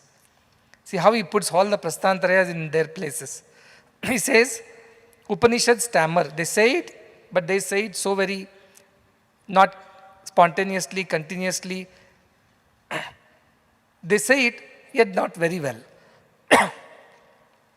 After this, I have to go into silence mode for 3 days. My throat is saying. So, this says, the Upanishads stammer. The Upanishads do not have the ability to say it as clearly, as eloquently, as precisely as Ashtavakra. Then Brahma Sutras exhaust themselves. They try, but they are not able to fully explain. And then Bhagavad Gita, which is such a concoction of so many ideas. It's a khichdi actually. Somebody takes the bhakti of Bhagavad Gita, they become devotees of Krishna, they dance around saying Krishna is a supreme Godhead, everybody else is lower than that. Wrong understanding of Bhagavad Gita. Some take the Karma Yoga, says we don't need God, we don't need no scriptures, our work will redeem us. Somebody take the Hatha Yoga, Raja Yoga. No, all I have to do is find kusha grass, find deer skin, sit on it with this. That is their thing. Like that, people have taken one part of Bhagavad Gita, like the blind men studying the elephant. What Ashtavakra does that, it does not even get into those lanes and by-lanes. Straight highway it is. And where it takes you straight to the goal. Like the arrow, a dart, straight it goes and hits the target. Not wandering, waving and deviating from the original course. So Ashtavakra is like that. So Chinmayanandaji's description is quite nice. The first shloka is Janaka Uvacha. Again, Janaka is continuing and summarizing. Page 162, which says, Janaka Uvacha, Kva bhutani kva deho va, kva indriyani kva va manaha, kva shunyam kva cha nairashyam mat swarupe niranjane. My swarupa, my original self is niranjana, guileless, sinless, pure, untouched. So for such a self, kva bhutani kva deho. What are these 5 elements? They are also illusion. Water becomes air if you heat it. Air becomes water if you condense it. Where is the reality in them? Bhutani, this whole illusory world does not exist. Now in this chapter, please keep the imagery of a dream. In a dream, you see buildings, roads, people, films, so many things happening. But none of this is really happening. In a dream, everything feels so real. Once I asked Bhagavan, why is it that this world feels so real? He said it is like a dream. Dreams also feel very real. I told, yeah, but not all dreams feel so real. He says, yes, the more detailed the dream is, the more real it feels, he said. The world is so detailed. Look at this carpet, look at the designs, so detailed. You can't say it is unreal. Like that, a dream which is very detailed feels real. The dream which is like hodgepodge, it feels unreal. So he said the world is so meticulously designed, like a very detailed dream, it feels very real. So that is the idea. So keep that imagery of a dream when we are studying this chapter. He says, Ko bhutani, in a dream, all the buildings are real, the concrete, the cement, the road, the tar, the trees, nothing is real, right? Like that in this world, all these panchabhutas are not real. So with body which is made of this panchabhuta is also not real, logic. Qua indriyani, if body is not real, then indriyas which are a part of the body also can't be real. And manaha, which controls all the indriyas, the mind and its control on the senses, that also cannot be real. Then qua shunyam, then he says, so nothing exists, so everything is a big shunyam. That also is not real, he says, because that is also a construct of the mind that nothing exists. And then qua nairashyam, then where is the question of despair or having no desire? What are you desiring for? Nothing exists, what are you desiring for? It's like a king who calls everybody and says, I want a flying palace. So the people say, what is this nonsense? In those days, we don't have private jets and all that, some long time ago. So everybody says, what are you saying? You want a flying palace? He said, yeah, I dreamt that I was flying in a palace. I want one palace to be built. Call all engineers and architects. Everybody's like, this king has gone crazy. It's not possible. But he says, if you don't build me, I'll cut off the heads of all these engineers. You cannot build me a flying palace. So they're at their wits' end. So they call the wise man like Tenali Raman or somebody who comes. Everybody says, this man is troubling us like this. He threatens to kill us. Then this wise man says, wait, I will deal with him. I know these eccentricities of this. So next day, this wise man comes in rags to the court and starts shouting, oh, you cheat, oh, you looter, come down and let me sit on your throne. The king says, who is this fellow? Why is he shouting at me? He says, you robbed me of my kingdom. You stole my wealth and you became the king. I became the beggar. Now I am the king. You get down from the throne and I will sit there. The king says, who said that you are the king? I have always been the king. You are only a courtman. Why are you doing this? He says, I dreamt last night that I was the king and you are the beggar and you came and looted me and took away my kingdom and became the king and I became the beggar. So give back my kingdom. Then the king says, hey, that was a dream, you fool. In dreams, nothing is real. You are not the king. You dreamt that you are a king. So he says, same way you dreamt that you are flying in the palace. So it doesn't exist. Think like that. So where is these 5 elements? Where is this body made of 5 elements? Where are the senses made of all these 5 elements? Where is the mind which controls all these senses? Where is the shunyata? Means there is nothing that exists. You are saying illusion of thing. Where is the question of illusion also? And where are the desires for these things? Why to despair also? Why desire and despair? We are told, no, become selfless, become fearless, become all that.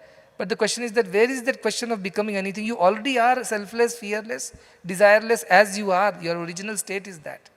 All that rest is your imagination. Like in a dream, you imagine. In a dream, you become a king, or you're a saint or a sinner. You become intelligent or a dull. You handsome or ugly. All this is in a dream. Once I had a dream of Bhagavan, and then in that he came, and next morning when I met him, I told, Swami, you had come in my dream. He says, which dream? I said, in dream. Oh, that was that dream. This is this dream, he said. Then I realized how he thinks.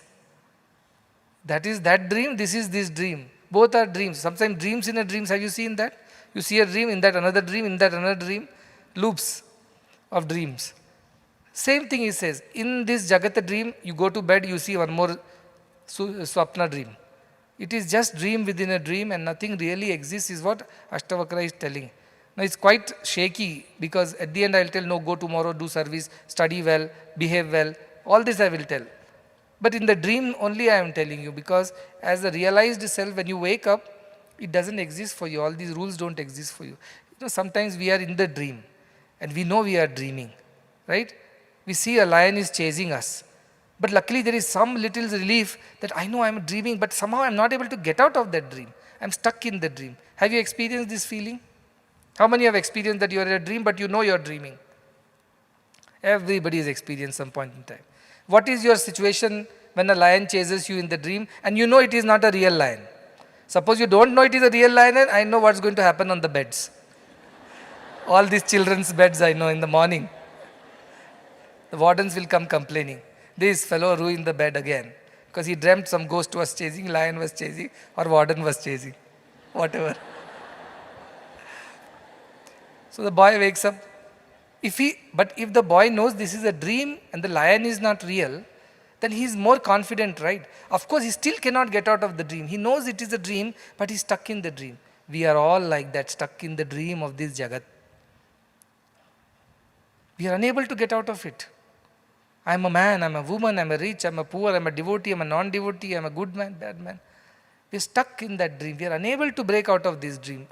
But if you read all these scriptures, at least you will be like the person who knows that he is dreaming and the lion in the dream is not real. So to that extent, there is some relief for people who read scriptures.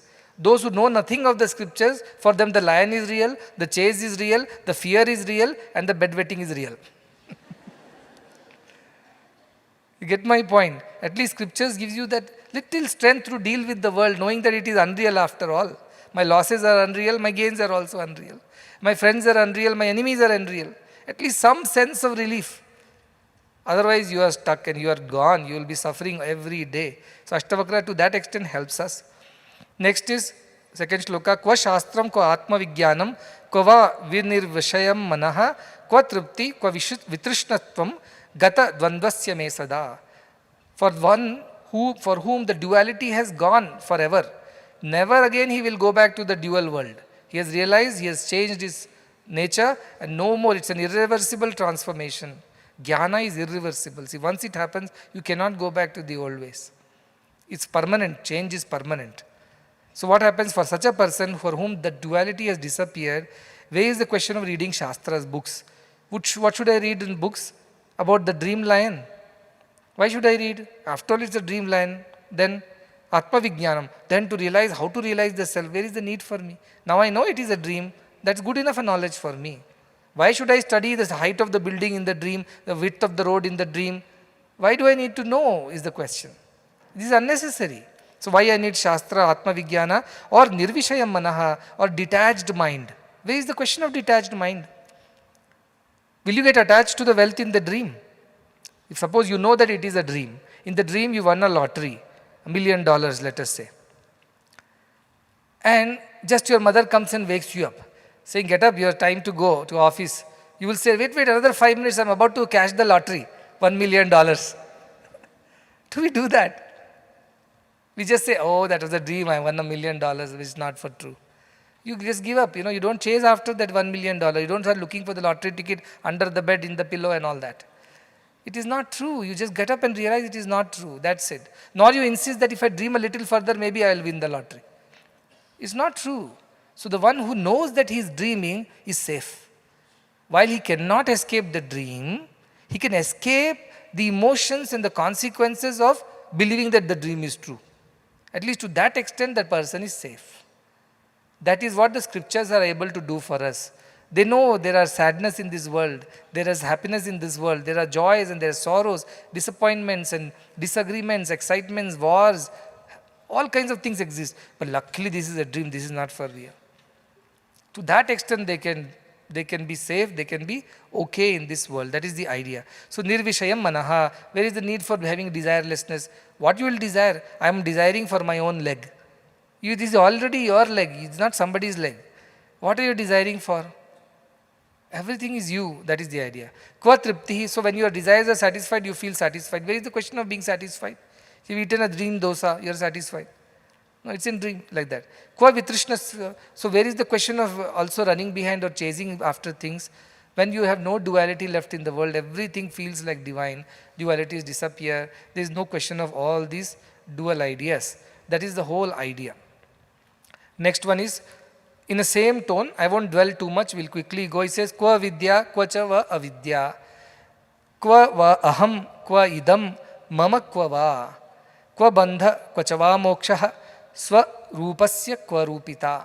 It says, where is the need of vidya and avidya? Avidya means worldly knowledge, apara and vidya, you know apara, worldly knowledge. And vidya, para vidya, living scriptures, knowing the truth. Where is the need for all these things, he says. Then, Kva aham, where is the question of I? Kva idam, where is the question of this or that? Kva mama, where is the question of mine? I, mine, and whatever belongs to me, this one. None of these ideas exist. All becomes one in that knowledge. Kva bandha, so where is the bondage for me? This is mine, therefore I should preserve it. Kva moksha, I should not have it. Both do not exist for me, I am always the same. Why? Because swa rupasya kva rupita, the one who is the self. Where is the question of having different forms? These are illusions. These are reflections. You go to the mountain near Nandi Hill, shout anything. You say Ram, it will shout back, Ram, Ram, Ram, Ram, Ram. You will hear the echo. Are there 7 people shouting Ram behind the hill? It is you only listening to yourself back.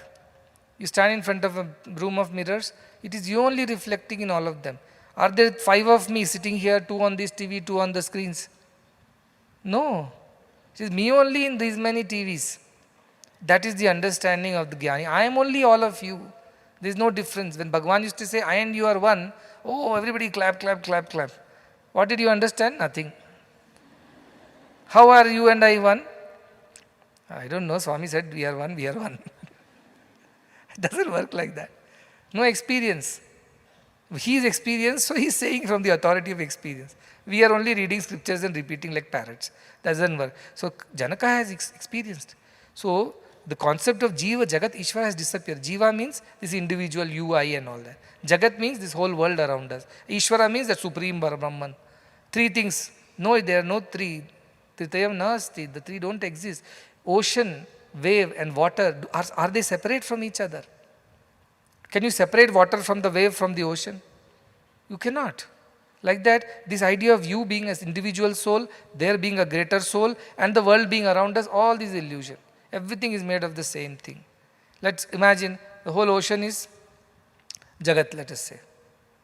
And Jiva is the water, the waves. In the Jagat, we come, we go. We come, we go. We die, we are born. We die, we are born. But Ishvara is the water. He is there in the ocean, he is also there in the wave. With that analogy, you have to remember this. It's made of the same thing. They look different. So I and mine and this and that, all these ideas disappear. And these forms and names and the illusion that comes with and all the confusion that comes with it disappears. So this is the idea. So there is nothing to be done. Just be is the question. Just be who you are. Don't try to become something. There is no need to become something. You already are that. You don't need to search for something. You already are that which you are searching. Don't need to reach and go and attain something. You already are that. So there is no path to you. There is no road to you. There is no finding you. That is the idea of self. You cannot understand. These are all nice to hear, but you have to sit and meditate on this. Next.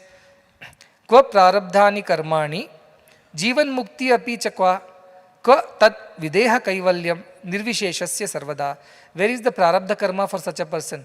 In the dream you murdered somebody, you are going to be going to jail in the dream. Is it real is the question. It is not. So where is the prarabdha karma? Whatever you did, you have to suffer for it today. Yes, in this dream world you suffer. Like in dream you suffer. That's all is the suffering. It's only as real as that. So Jivan Mukti is also unreal. All this while we are taking no samadhi, no this Jivan Mukti. Jivan Mukti, the idea is also unreal. He says, and then Tad Videha Kaivalyam. After I die, I will attain. So Jivan Mukti is you are attained and liberated while you are alive. Videha Kaivalyam is you attain the liberation after you die. Both ideas are wrong, false notions.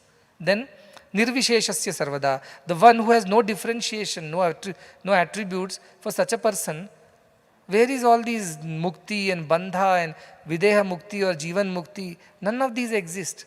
See, the whole concept of reading all these while suddenly changes when you come here. The real understanding that Janaka has developed, he is talking about it. Like when Nisargadatta Maharaj was said, you got cancer, you are Jnani, you also got cancer. He said, Jnani, there is some rule that Jnanis should not get cancer. Then he said, not cancer, I am the cancer. I am not suffering with cancer, I am the cancer. The clarity. Cancer is also me. When Ramana Maharshi puts the insect back on his wound and says, eat, he sees the oneness. He's gone beyond the duality of this is insect, this is body, this is me, that is that. They have gone beyond that. There are people who live like that. That is when everybody becomes one for them.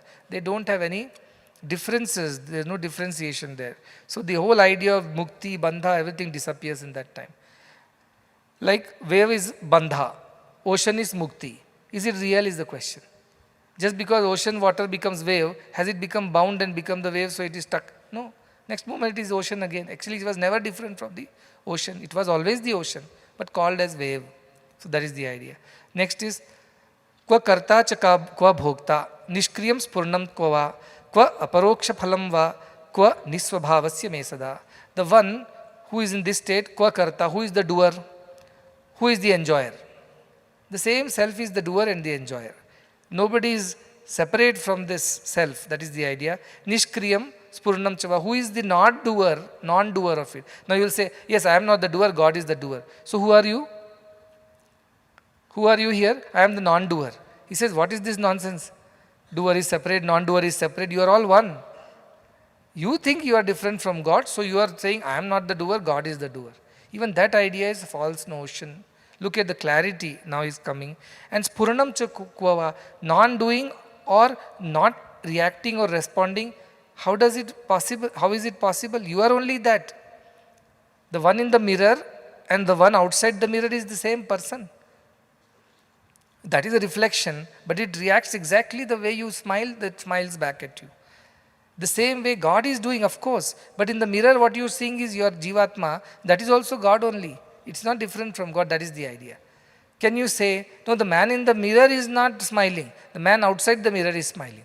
But outside man only is reflected in the mirror, isn't it? That Paramatma only is reflecting in all these Jivatma. So you say, no, I am not Karta, I am not Bhokta. Then who are you? I am the reflection inside the mirror. But you are the reflection of the same person who is outside the mirror. You are the reflection of same divine. So this nakarta, bhokta idea also disappears. But till you have reached there, please remind yourself. This body and mind which I think I am is not the karta bhokta. God is the karta bhokta. But then finally you realize you are only that God which is the karta bhokta. So that is the change. So he says karta, bhokta, doing, not doing, all this disappears. Aparoksha phalam. What is aparoksha anubhuti? Is a concept in spirituality which says direct experience. Indirect experience is read scriptures. Direct experience is you experience it within.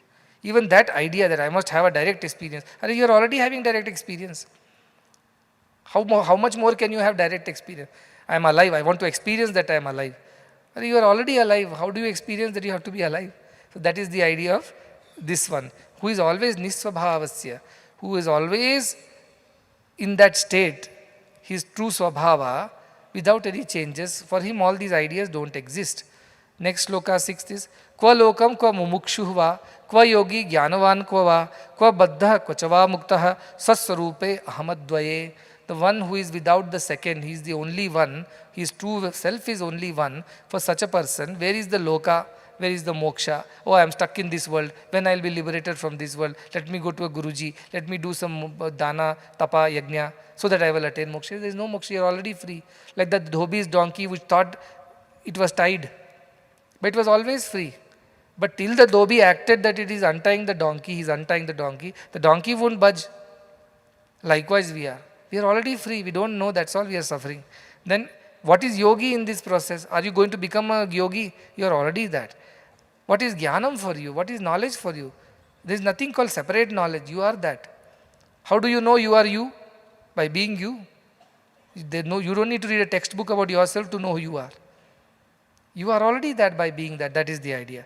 Kva baddha, so there is a bondage, kvacha muktihi. Where is the question of you being liberated? When you are never bound, where is the liberation for you? Swaswarupe ahamadvaye. I am residing in myself. I am non-dual. I am the one and the same. So there is by bondage and moksha, these ideas don't exist.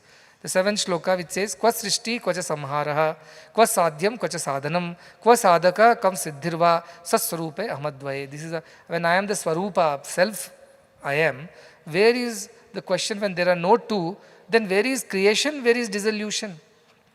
In an ocean, wave forms and wave dissolves. We call it creation and dissolution. No, it's the nature of the ocean. Is the ocean only playing like that? One is born, one is dying. But we are not lamenting the loss of a wave, right? Because next moment another wave is born too. When I sit in Fiji ashram, I look out of the balcony. One day I told our boys a job, count the waves. When they bug me, I tell them, I have a job for you. Sit outside, count the waves. Come back and tell me how many waves were born today, how many waves died today. Can anybody do that? Not possible. That is the idea. What is all these calculations and reflections and debates and fights? What is all about that idea? Then he says, Kva sadhyam, kvacha sadhanam. What is there to be attained and what is the process of attaining it? As I said, you are you. How do you attain yourself? You are already that. So you don't need a process to attain yourself. Just for a moment, pause and think, you are there. You don't need to search for yourself. That is the idea. Kva sadhaka, so therefore there is nothing to attain. There is no process of attainment. So where is the seeker in the whole process? The seeker sought and seeking, everything is disappeared all of a sudden.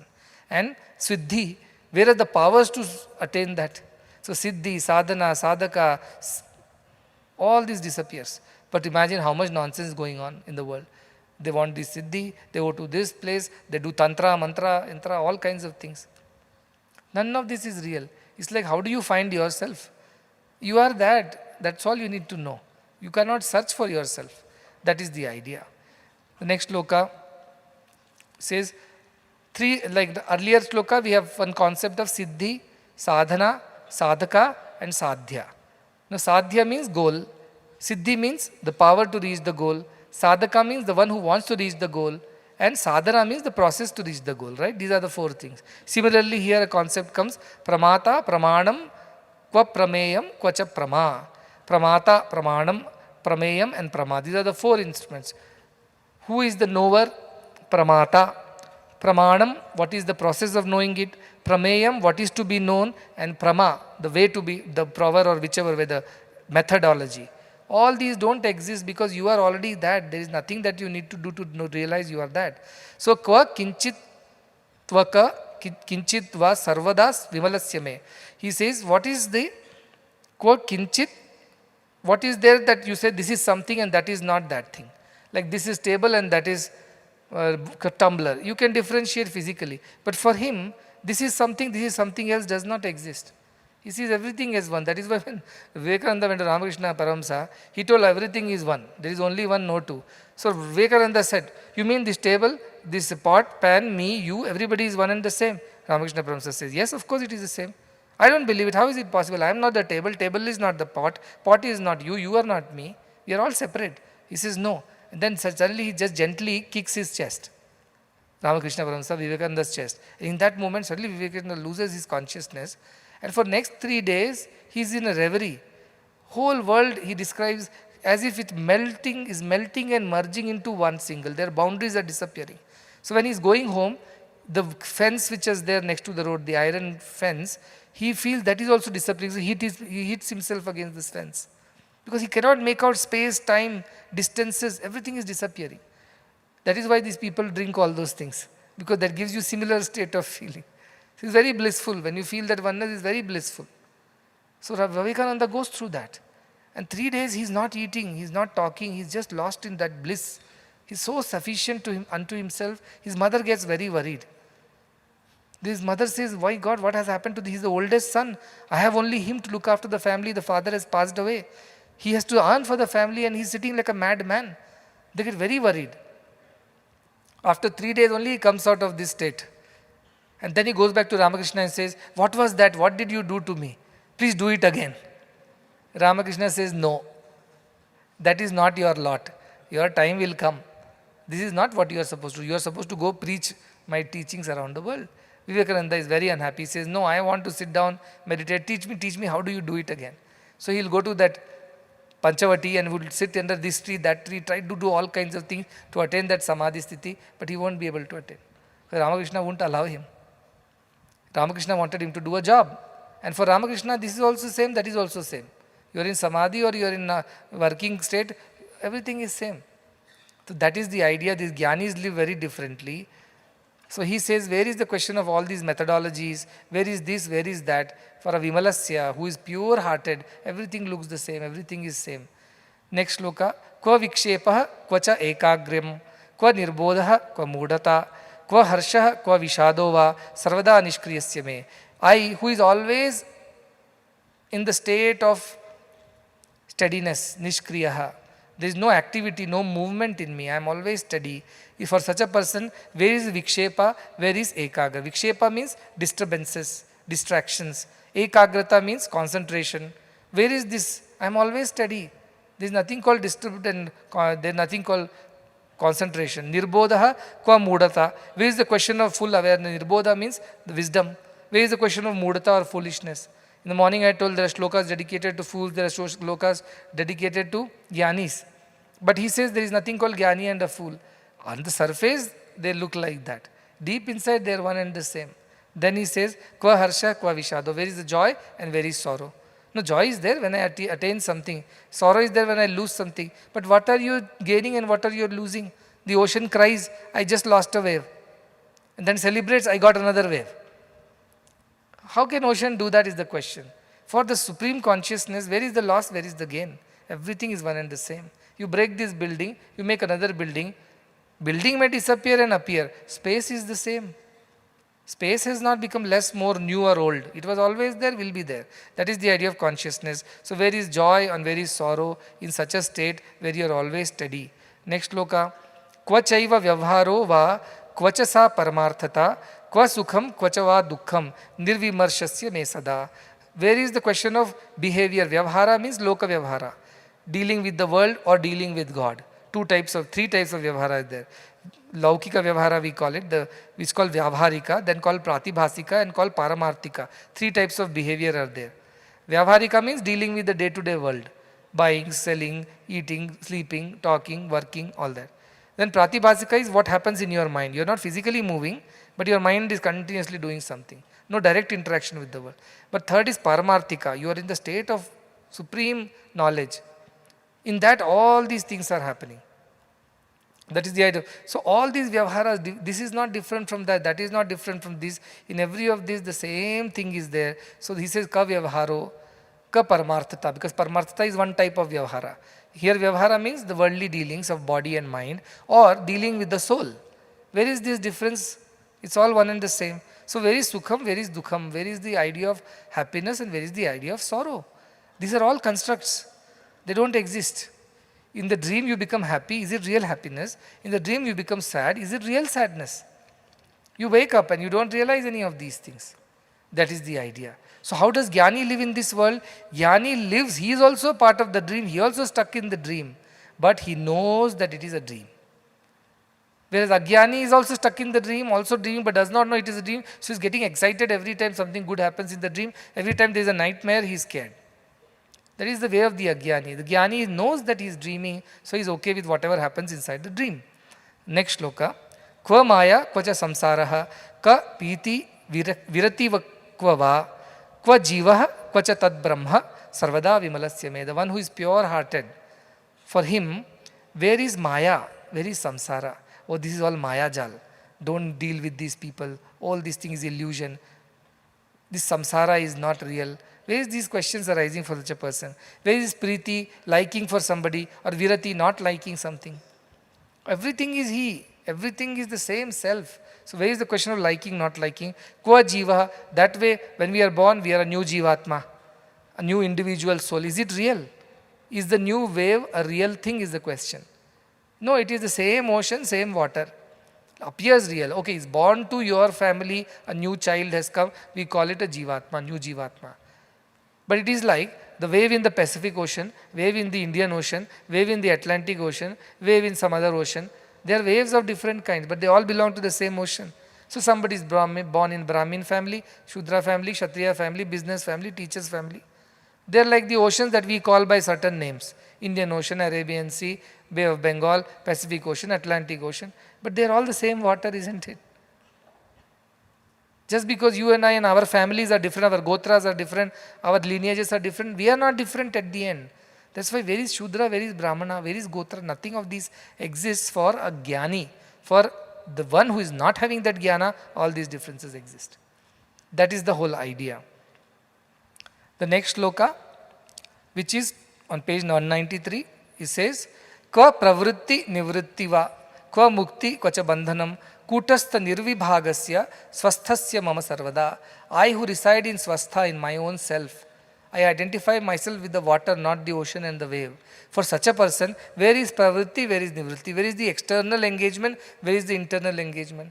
Now we are all told, to find God, you have to turn your gaze within. You go out, you will get distracted. He is saying, what like it's distracted with? Everything is me only. Everything is God only. Where is distraction for me? And where is the inward withdrawal for me? Because there also I find the same thing. There is no two for me. So where is the question of external path, internal path? So where is the question of mukti, that is liberation from this path, and bandhanam, attachment to another thing? It doesn't exist for me. Kutastham nirvibhagasya. Kutastham is that which is one and steady. Nirvibhaga, which is undivided, undistributed.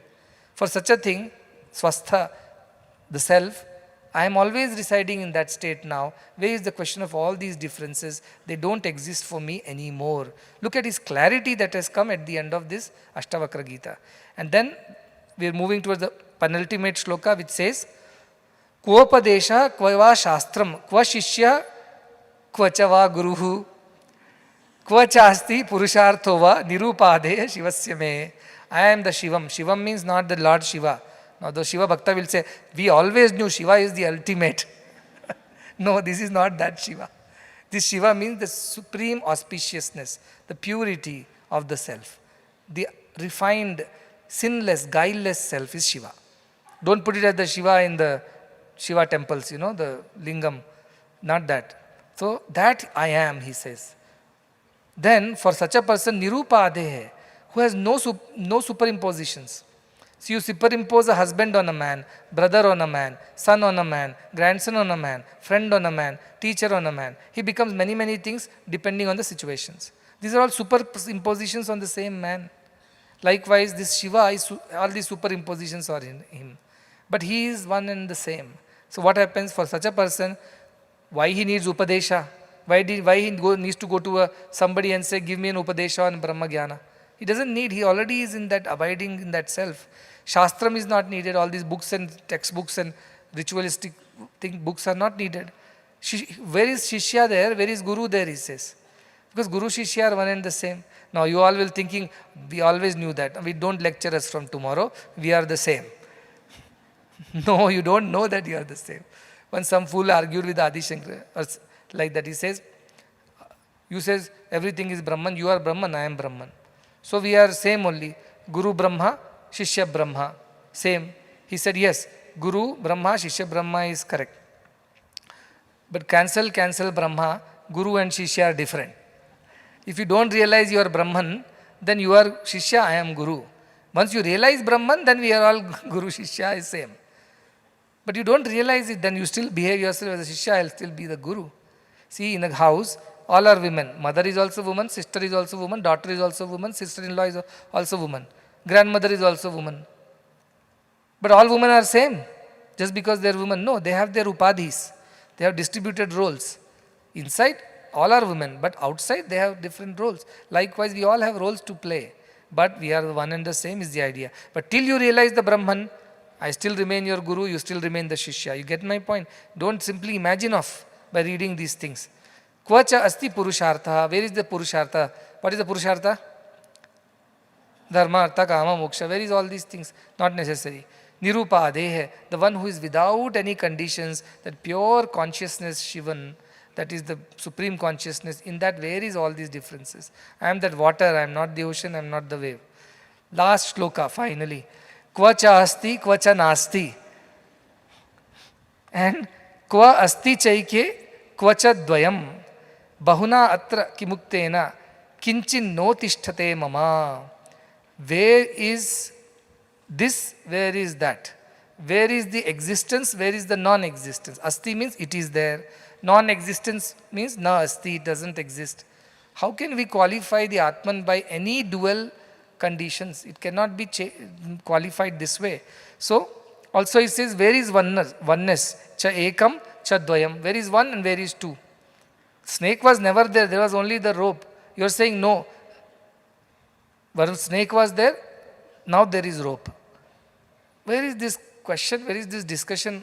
Where is the necessity of it? There was always the rope, snake was never there. That is the idea. He has realized that. Bahuna atra kumiktena. What more can we talk about all these things now? Now that we have realized, we have the experience, that is far greater than speaking any word. So he says, let us go silent. What is to speak anymore? Because nothing rises in me. Na kinchit na uttishthate mama.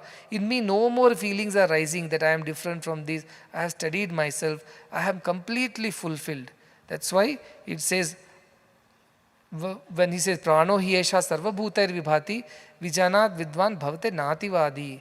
When one realizes all this is the same divine, what is the first reaction of such a person? He doesn't start singing a song. He doesn't start dancing around. He doesn't start shouting slogans. He just turns silent.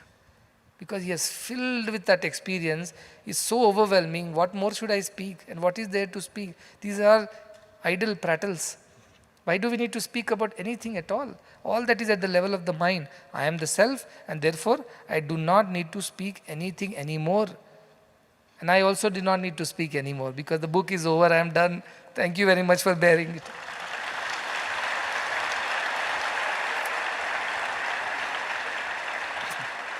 See, whatever we start, we must finish. Right? Pattine dedayo, pattane pattitivi. Pattine gedu daka, atte undu. Korina dedayo, korane koritivi. Koriki chelledu daka, kolachi undu. Adigine dedayo, adigine adigitivi. Adiginu teedu daka, vidavakundu. Talachine dedayo, talachane talachitivi. Talupu teeredu daka, taralakundu. Bhagavan used to tell this shloka with great emphasis, used to say. It was a fun listening to him. Pattine dedayo, pattane pattitivi, like that he used to say. I am not like that, so dramatic. He was very animated and dramatic about his speeches. He was all himself. Because his background was different. He comes from a village. In village, dramas happen in loud voices. Everybody shouts at the top of their voice. Everybody speaks very loud. Everybody wants to convey a message. They really put all their lung power into it. Now he's coming from that background. So his way of expressions were like that. Now I am like English educated. I am told this is how I should speak. That is how. So I have a different tonality and things like that. But the truth is same. Whether we speak it loudly, softly, it is one and the same. So he used to say, once you have determined to do something, pattini dedayo, pattane pattitivi, be determined. But don't give up halfway through. Don't leave it. Patti neggedu daka atte undu. Till you have fulfilled it, don't give up. Stay there. Be at it. Then he says, Korine dedayo, korine korti. Whatever you have thought about, whatever you have desired for, wished for, till you have fulfilled it, be at it. These are not for worldly wishes, these are for spiritual ones, please. And then, talchine dedayo, whatever you have thought about, till that thought is manifested, be at it, don't give up. Adigine dedayo, whatever you asked for, means from the divine, not from others. Be at it, don't give up.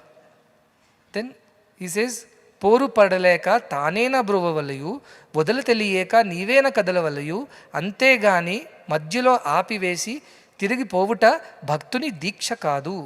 A true devotee doesn't turn away. Not the devotee of God who is begging for things. The real devotee who is devoted to this idea of Atma Jnana doesn't leave it halfway and go away because it's so tough, so difficult. Either the God should relent to your consistency and give you what you have asked for, Or you should die asking for that and don't move from there. Because you don't know how to move from there. This is the only thing you know. Stay and keep at it. Only then things happen. Leaving it halfway through is not the way of the true seeker.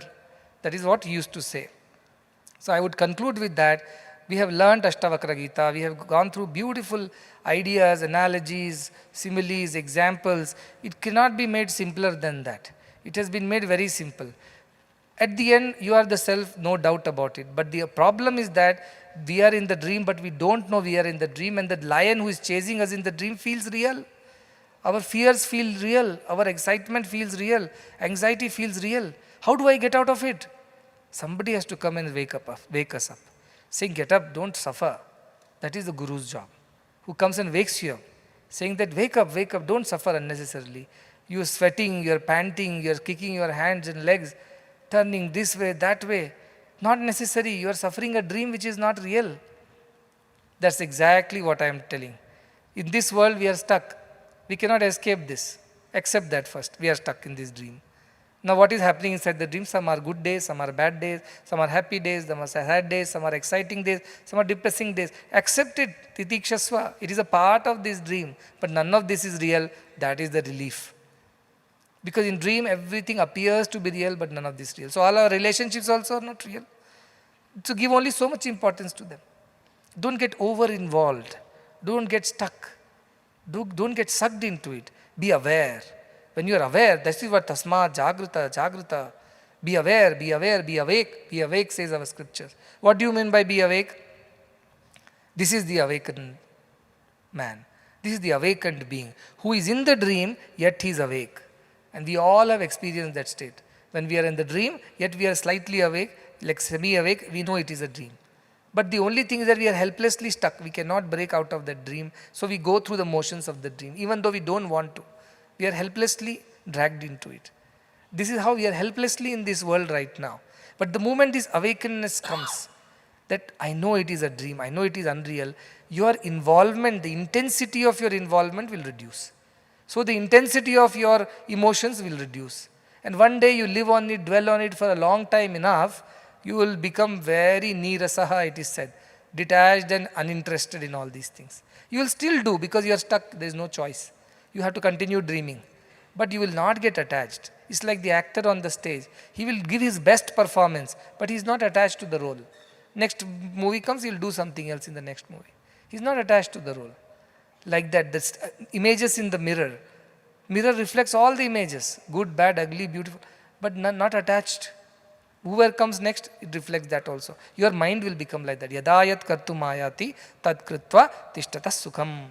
Whatever comes your way, you will do that and you will still be happy. You will not complain, you will not cry, you will not unnecessarily swing between excitements and depression. That is the boon of this wisdom. That slight awakeness will come in you. That itself will redeem you. Swalpamapyasya dharmasya. Little of that you understand. Like you understand this is a dream. It itself saves you from so many fears. Unnecessary fears. You don't suffer the dream anymore. That is the idea of these scriptures. So when you suffer too much, you're stuck, you come to a guru wakes you up. Wake up, this is not the dream. Tasma, jagrata, wake up. Our watchman, I don't know here, but in India, in North, jagate raho, that watchman will go around whole night. And I used to think, my job is to sleep, your job is to be awake and take care of me. Why should I become awake? If I have to take care of you, why will I pay you? My mother is very, very stingy, by the way, I'll tell you. So when this chowkidar will come, watchman, in the end of the month, Amma, my payment, she'll say, I haven't even heard once your voice in this month. You never came near our street. I'm not paying you anything. No, Amma, I came, but you sleep so well that you don't listen to what I say. The idea is that Guru is that, going round and round and round this world. Jagte raho, be awake. Don't suffer your terrible nightmares. Be awake. That is the job of the Guru. That's what exactly I am doing. The scriptures are doing that. Please consider yourselves very, very fortunate, because I was not knowing Ashtavakra when I was your age. I just learnt it accidentally because I was listening to somebody on some Upanishad, and that person mentioned Ashtavakra Gita. I said, what is this new Gita? I heard Bhagavad Gita. What is this new Gita? So I simply went to my an iPad, and kept on Googling. Suddenly this Ashtavakra PDF came up. And I started reading the shlokas. It was so enticing, I got absorbed in it. Then I thought, this I have to share with everybody. And then I started speaking about it. Imagine, I have already spoken about all these. That is what these books are in 2021. I can't believe that I have spoken all this. I don't remember all these things. God had taken over. Those were God's words spoken. This is not my word. These are not my creations. These are all God's creation through me. To that extent, I am kind of doer. To that extent, I am not the doer. See, that feeling of liberation, that feeling of freedom, that feeling of lightness. You are super busy, yet you are so free. It is an amazing feeling that everybody should experience. Right? So you people should put some effort, meditate on these great truths. Don't give up your bhakti or karma or whatever you're doing. They will purify you. Unless your mind is purified, it's very difficult to understand these truths. Janaka's mind was purified. He did so many rituals for so many years. He searched for God, searched for that experience. Finally his time came when disciples ready, Guru appears. Guru appeared to him and turned him into another Guru. So where is Guru? Where is Shishya? Is saying because now he is equal to his Guru. Because he also knows the same truth as everybody else. When a student graduates, becomes a teacher, he also is a teacher now, equal to his old teacher. That is the idea. This is a great Guru Shishya Parampara. Our in Bharatiya Samskriti is blessed to have so many amazing Gurus who have created amazing Shishyas. Those Shishyas have turned into Gurus and they have created more Shishyas. That's why this Parampara is continuing. That's why Bharat is still Bharat. That's why we are still able to read Ashtavakra Gitas in gatherings like this.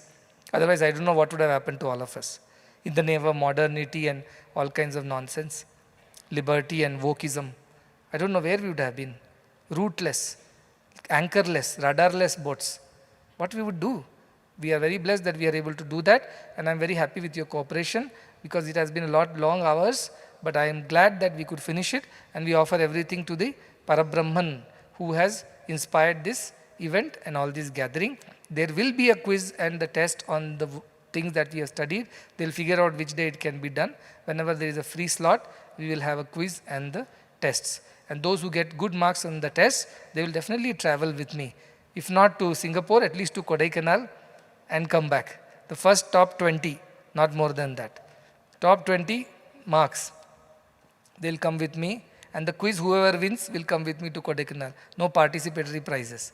The winner team of the quiz and the top 20 on the exams, they come with me to Kodaikanal in 2097. No, 2026, October. Okay, 25th September to 5th October. That's what I wanted to convey. With that, we will close. Chant Sana Vavatu and close.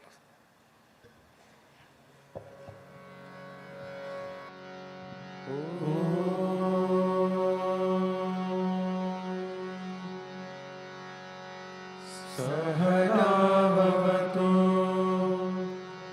सहनौ भुनक्तु सह वीर्यं करवावहै तेजस्विनावधीतमस्तु मा विद्विषावहै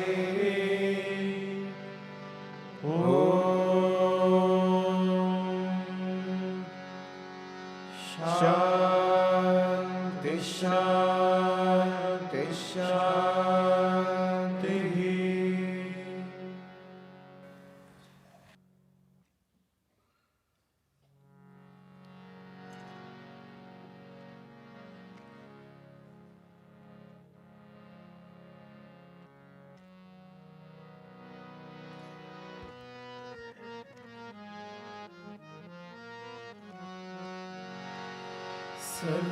सर्वसुगुणसिन्धवे सकलसुजनबन्धवे सर्वसुगुणसिन्धवे सकलसुजनबन्धवे गुरवे मधुसूदनाय महितमङ्गलम् सद्गुरवे मधुसूदनाय महितमङ्गलम् दीनदुःखितपोषकाय दानधर्मप्रेरकाय दीनदुःखितपोषकाय दानधर्मप्रेरकाय सर्वलोकहितरताय सर्वमङ्गलम् सद्गुरवे मधुसूदनाय महितमङ्गलम् वेदनादवर्धकाय विश्वशान्तिस्थापकाय वेदनादवर्धकाय विश्वशान्तिस्थापकाय ब्रह्मज्ञानबोधकाय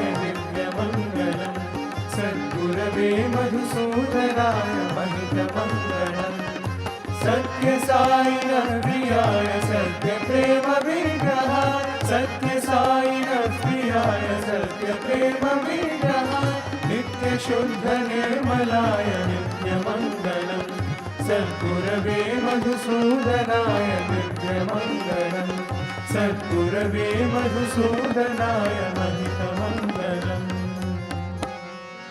ॐ जय जगदीश हरे स्वामी सत्य साई हरे भक्तजना संरक्षक भक्तजना संरक्षक पति महेश्वर ॐ जय जगदीश हरे शशिवदना श्रीकरा सर्वा प्राणपते स्वामी सर्वा प्राणपते आश्रित कर बल देगा आश्रित कर बल देगा आपद बांधवा ॐ जय जगदीश हरे मात पिता गुरुदैवं मरियन्तयु नीवे स्वामी मरियन्तयु नीवे नाद ब्रह्म जगन्नाथा नाद ब्रह्म जगन्नाथा नागेन्द्राशयन ॐ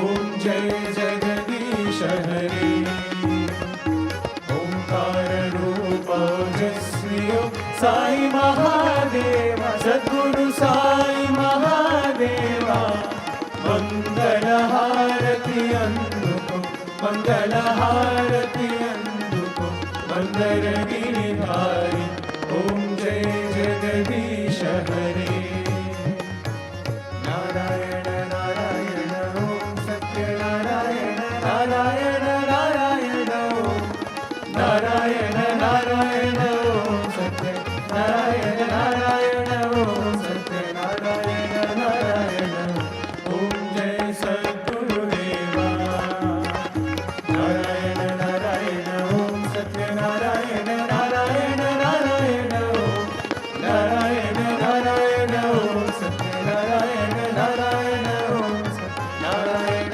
नारायण ॐ जय सद्गुरुदेवा नारायण नारायण ॐ सत्य नारायण नारायण नारायण ॐ नारायण नारायण ॐ सत्य नारायण नारायण ॐ सत्य नारायण नारायण ॐ जय सद्गुरुदेवा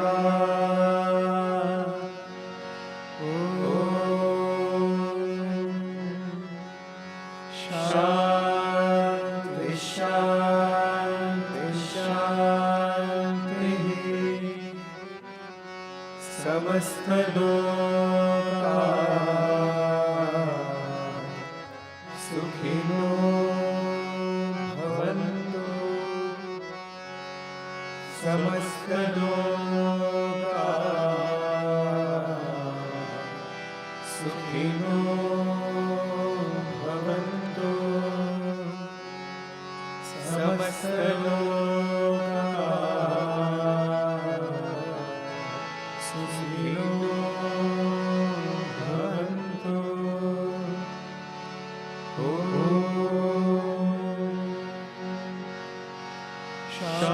शांति शांति शांति जय बोलो भगवान श्री सत्य साई बाबा जी की जय जय बोलो सद्गुरु श्री मधुसूदन साई जी की जय